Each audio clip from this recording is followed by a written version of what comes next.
suppliant Samael continued on his quest for which he was designed and started towards his goal of rebuilding the Tower of Babylon in order to reconnect the bridge to the mortal realm in hell. Sargon went and conjured 3 new replacements from the dead to replace the 3 manifested sins. Commanders known for their renowned skills as tacticians in the field of battle. He summoned forth Osiris, Berlandus Thoth and Akbalian Behemoth and sent them to deal with me. Not amused by his lack of effort, I went back across the spans of time and bartered a deal with Solomon for his soul in exchange for the knowledge of sorcery as well as geological weather patterns and stellar astrophysics as a promise to make him the greatest king ever to be known. The way I went about it was quite interesting. Rewriting a song I had heard from my childhood and then recording it in Hebrew. I bartered for Solomon's soul with a theatrical display translated into English. Here are the words which were said to Solomon: I admit that since the flood I've been a little nasty. They were not wrong to call me a jinn, by which you'll find that since that age I've repented most. My rage forgave the light for throwing my children into the ditch. True? Yes. And I fortunately know a little magic. It's a talent that I always have possessed, and arcadism, please don't laugh. I used it on behalf of the miserable, the lonely and depressed. Pathetic. Those poor unfortunate souls in pain. In need. This one wants to hurt someone they hate. This one wants to get laid, and do I help them?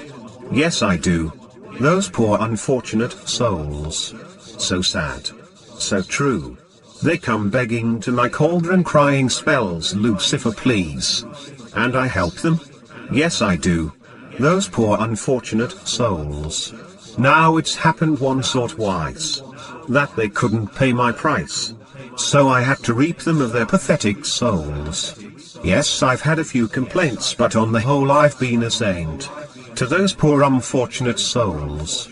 Now Solomon, here's the deal. I'll give you knowledge beyond that of any sultan who has ever lived. I'm not talking the seasons of the rains and the flourishment of the people only, but of the stars and what they are and how they move across the sky. You will become known as the wisest, most powerful sorcerer ever to walk the ages of your time. They'll even call you and your seed incarnations of the gods themselves. It won't cost much, just token that won't even be missed. The cost is your soul. Upon your death, the energy of that which is the life within you becomes mine. You must lock it away with your own powers of sorcery, as by which you will come to understand them and slumber, never reincarnating for 4,500 years.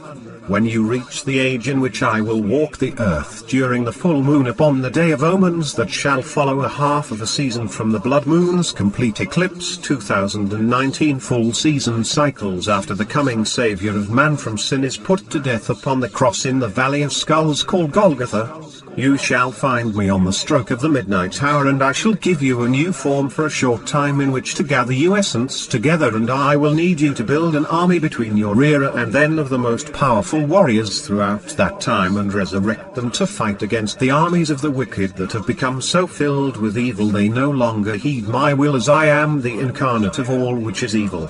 In your new form you shall lay waste to the great conqueror Sargon of Akkad, who was the Dark One of legend, yet also called Thoth, and an impostor of me made by his magic. Destroy them and your debt with me will be paid, and afterwards you will be free to do as you please. In the meantime, while you live in your time, grow strong and master your magic. Understanding how the earth and the stars move through the sky day to day will increase your magic's power. To agree to this deal, just sign on the dotted line and keep to our pact and defeat any who stray you from this path. For if you fall away from our agreement, you, your life, your people and your kingdom will be lost to the winds of oblivion. Sure, it will cost you life for over 4,000 years, but to be a pharaoh you gotta put a little sacrifice into it, and don't underestimate the importance of a mummy's body language. You poor unfortunate soul. It's sad. So true. But if want to be a king, my boy, you'll have to give up control. Besides, what the price of death compared to a truly immortal soul? Now take a gulp and a deep breath, my boy, and just sign the goddamn scroll. You poor unfortunate soul. What's my name again? Ha ha ha, take that, David Copperfield and Stephen King. Bada bing bada boom. With his soul I returned to his era and called forth Solomon's life force from the dead and reconverged it into a spectral image of his mortal self, allowing him to access his memories etched within his life force, which once coursed through his body and mind as they were the synaptic energy of his thoughts. One thing I had noticed that all three of these new adversaries shared was that they all had a sigil within Solomon's seals. I knew if I could recruit the maker of the seals, then I could defeat these adversaries with his aid. Once I had finished with them, Solomon, Samael and Sargon and I faced off, drawing the 4 to meet in the fields of Tel Meggido for the final conflict. As rightly dubbed, we are the 4 horsemen of the apocalypse. So let us close this tale with the purpose of its design. In my studies I have learned the secret of the ambrosia of the gods' purpose. It was not specifically mankind's worship to the gods that they relied upon for their sustenance, but the memory of them among the people. You see, to remember someone who has passed on or is not of this mortal plane opens an ever so small window of a connection to the mortal plane. That connection, if done by a large mass of population, can pull a spirit's essence back into the living realm.